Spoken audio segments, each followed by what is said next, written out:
This is a test card that I've made in Aspire. This fits the new laser test settings with the numbers that correspond to what you'll find in these two settings.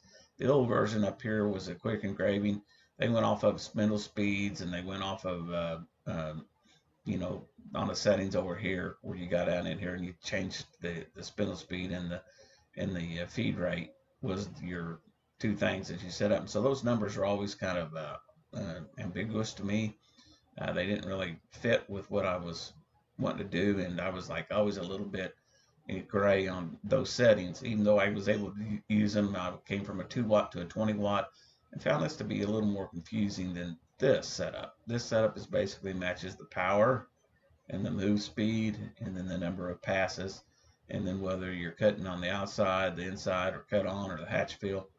That information is what you will find in here. So keeping that in mind, I came up with this card, and this is a simpler card that's designed for the 20 watt laser under these test settings. If you do a 2 watt laser, a whole lot different animal than the 20 watt, and so this fits the Shark 20 watt laser, and it'll work for most any laser, just that it's using the new settings in VCarve, which is 100% power, 100% move speed, and these are move speeds inches per minute. So it's not inches or millimeters; it's inches per minute. So it's a different setting than what you'll find in Lightburn and that kind of thing. Along that same way, the outside of this thing is being cut on a border, 100% power with a move speed of 5. That way it's overcut, but I'm pretty sure it will burn through most everything I test.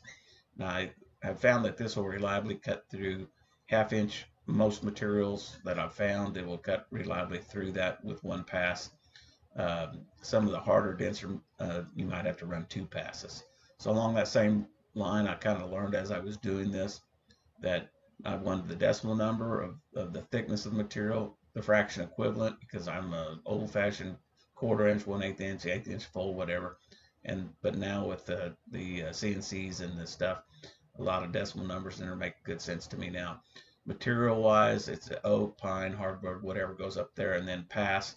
You can circle one of those or put your own number up in there. And that's pretty much the information that I've come up with on that. The only thing I might want to do is put, the power of the laser, up in there. I'm figuring that if that's a little bit different, then you'll put, the wattage, 20 watt or whatever up there.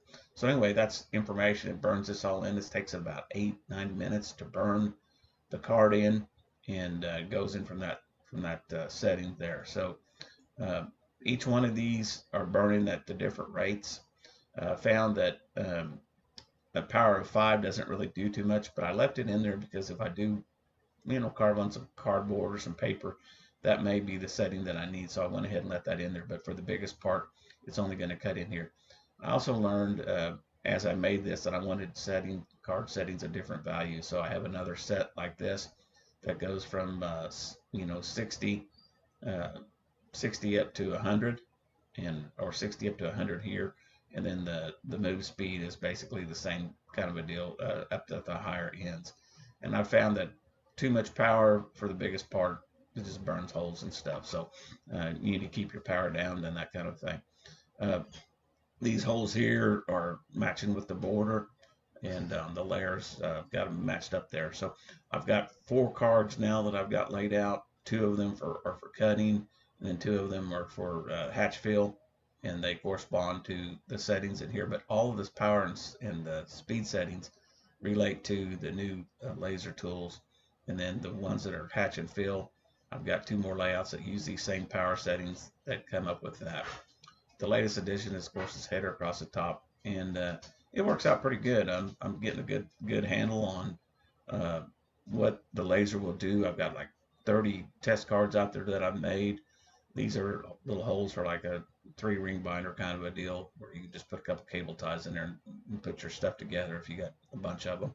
You can roll through them. Also created a laser database that keeps track of all the settings. It's available for free as well. And you'll find that the download for this is in my comment section, and make that available for you. Also, we've got some guys that are looking at making some gadgets that will create these cards, and hopefully that will make all this right here not needed. It'll create it on the fly. So, because I've spent several days messing with this thing and getting it figured out. So anyway, that's the fun of it. I need to get back into working with the stuff after I get it all set up.